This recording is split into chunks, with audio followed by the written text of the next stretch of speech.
சினிமாவில் எப்படியாவது கஷ்டப்பட்டு வெற்றி அடையும்னு இருந்த ஒரு சாதாரண அசிஸ்டன்ட் டைரக்டருக்கு பிறந்த ஒரு பிள்ளையா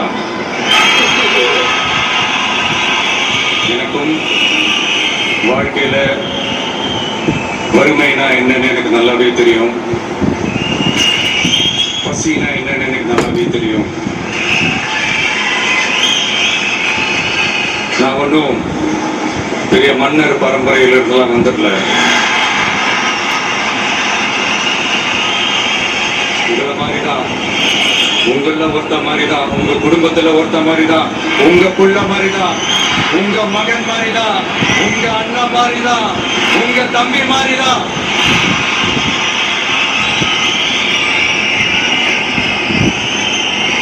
அப்படிதான் நான் உணர்றேன். நீங்களும் என்ன அப்படி நினைச்சதுனாலதான் சினிமாவில் எனக்கு ஒரு மிகப்பெரிய ஒரு இடத்த ஒண்ணு கொடுத்தீங்க. அதையெல்லாம் விட்டுட்டு உங்களுக்காக நன்றி கடன் செலுத்துறதுக்காக அரசியலுக்கு வந்த உங்க விஜய, இந்த விஜய, நீ வா விஜய், நாங்களா இருக்கோம், பாத்துக்கிறோம். விஜய் தம்பி நீ வா, நாங்க இருக்கோம். விஜய் தம்பி நீ வா, நாங்க இருக்கோம். அண்ணாடி வாடா, நாங்களா இருக்கோம். நண்பா நீ வா நண்பா, நாங்களா இருக்கோம் சொல்லி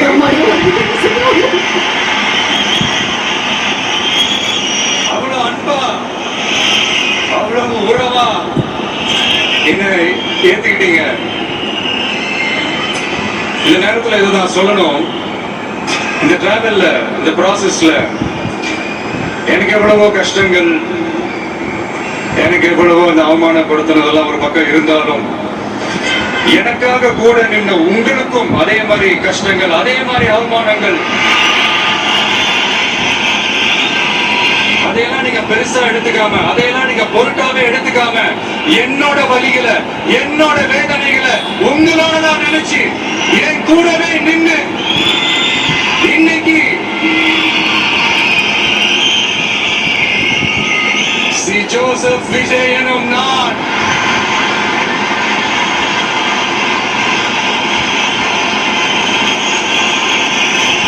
அதை உண்மையாக்கி இருக்கிறீங்க. உண்மையிலே எனக்கு என்ன சொல்றதுன்னு எனக்கு தெரியல.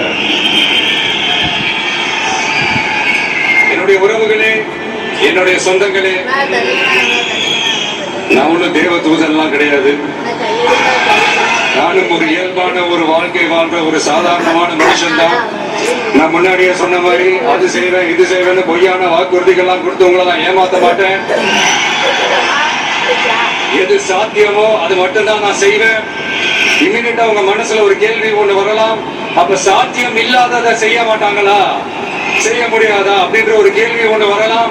இத்தனை கோடி மக்கள் என் கூட இருக்கும் போது எது வந்தாலும் பாத்துக்கலாம், என்ன வந்தாலும் பாத்துக்கலாம் அப்படின்ற அந்த கான்பிடன்ஸ் என் மனசுல இருக்கு.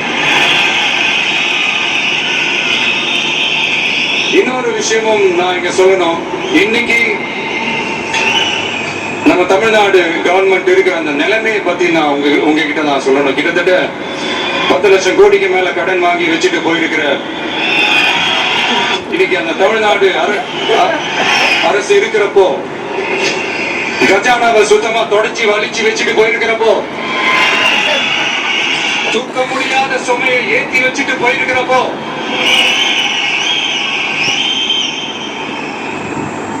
அப்படிப்பட்ட ஒரு நிலைமையில தான் இந்த பொறுப்பை நம்ம கையில் எடுத்திருக்கிறோம்.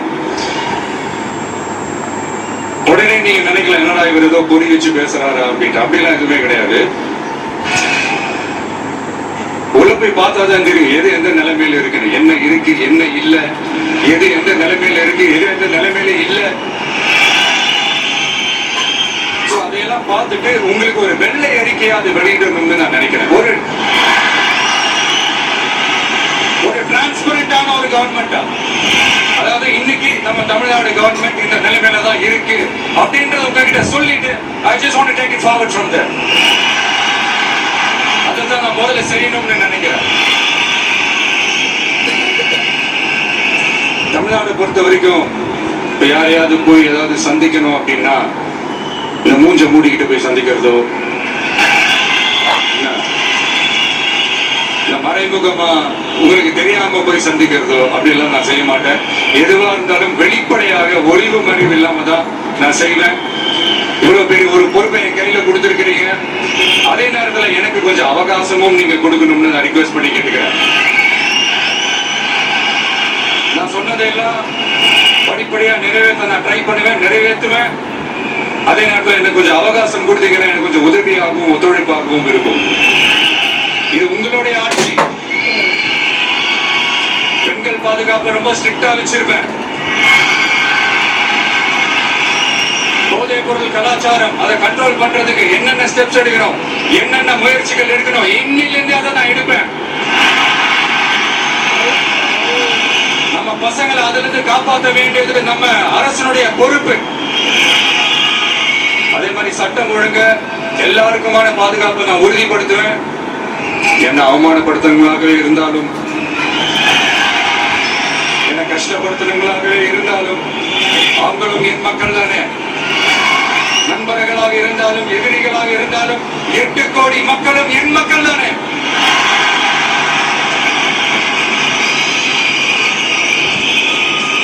அடிப்படை விஷயங்கள், கல்வி, ரேஷன், மருத்துவம், குடிநீர், சாலை வசதி, பஸ் வசதி, இந்த மாதிரி விஷயங்கள்ல தான் என்னுடைய முழு முதல் கவனம் செலுத்தணும்னு எனக்கு தோணுது.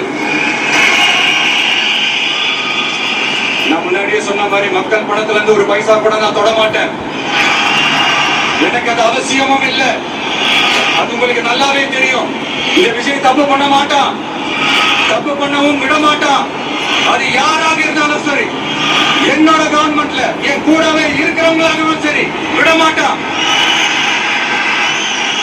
சப்போஸ் யாருக்காவது அப்படி ஒரு எண்ணம் மனசுல இருந்துச்சுன்னா, நம்ம ஜெயிச்சுட்டோம், ஒரு ஆட்டம் ஆடி பார்க்கலாம் அப்படின்ற எண்ணம் யாருக்காவது இருந்துச்சுன்னா இப்பவே இந்த நிமிஷமே அதை எரேஸ் பண்ணிடுங்க.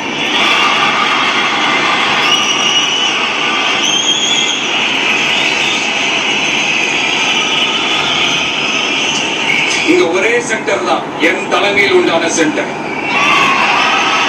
இந்த பக்கம் ஒரு சென்டர், இந்த பக்கம் ஒரு பவர் சென்டர், அங்க ஒரு பவர் சென்டர், அதெல்லாம் கிடையவே கிடையாது. இப்பவே சொல்லிடுறேன். பெண்கள், இளைஞர்கள், விவசாயிகள், அரசு ஊழியர்கள், ஆசிரியர்கள், உழைக்கிற மக்கள், மீனவர்கள் எல்லாருமே நம்ம டிவிக்கு அரசுல நல்லா இருக்கும், நல்லா இருக்கும், நல்லா இருக்கும். பிறப்புக்கும் எல்லா உயிருக்கும் அப்படின்றதான் நம்ம சமரசம் இல்லாத அடிப்படை கோட்பாடு. சிறுபான்மை சகோதரர்களே, உங்களுக்காக நம்ம டிவிக்கு அரசு கூடவே நிற்கும். உங்களுக்கு அதுல எந்த விதமான சந்தேகமும் வேணாம். இந்து முஸ்லிம் கிறிஸ்தவர்களுக்கான முகம் தான் இந்த விஷயனுடைய முகம். அதுல 100% நீங்க இந்த விஷயம் நம்பலாம். இப்படி ஒரு சூழலை ஏற்படுத்தி கொடுத்த தமிழ்நாட்டு மக்கள், ஒட்டுமொத்த மக்கள், உங்கள் அனைவருக்கும் இந்த நேரத்தில் என்னுடைய நன்றியை தெரிவிச்சு, இன்னொருத்தவங்களுக்கு முக்கியமா நான் நன்றி சொல்லணும். அது இந்த விஜய் மாமாவோட குட்டி நண்பா நன்றி. வீட்டுல எல்லாம் குட்டி குழந்தைங்க பேசுவாங்க, அவங்களால தான் இது நடந்திருக்கு. உங்களுக்கு எப்படி நன்றி கடன் செய்யணும்? உங்களுக்காக உங்க ஃபியூச்சரை மைண்ட்ல வச்சுக்கிட்டு எல்லா நல்ல விஷயங்களையும் உங்களுக்காக இந்த விஜய் மாமா செஞ்சு கொடுப்பான். கான்பிடண்டா இருங்க. அதே மாதிரி இன்னொருத்தவங்களுக்கும் நான் முக்கியமா நன்றி சொல்லணும். உங்களை எப்படி நான் மறப்பேன்? நீங்க தான் என்னோட உயிராச்சு. தமிழக வெற்றி கழக தோழர்களே,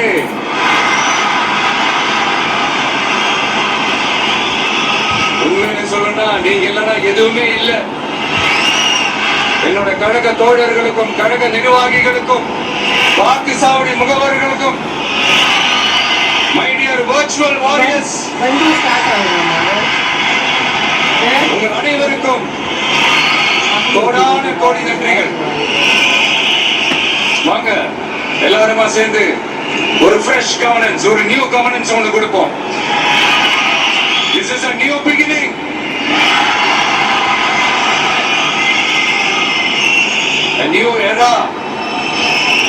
of a real, secular, social justice starts now.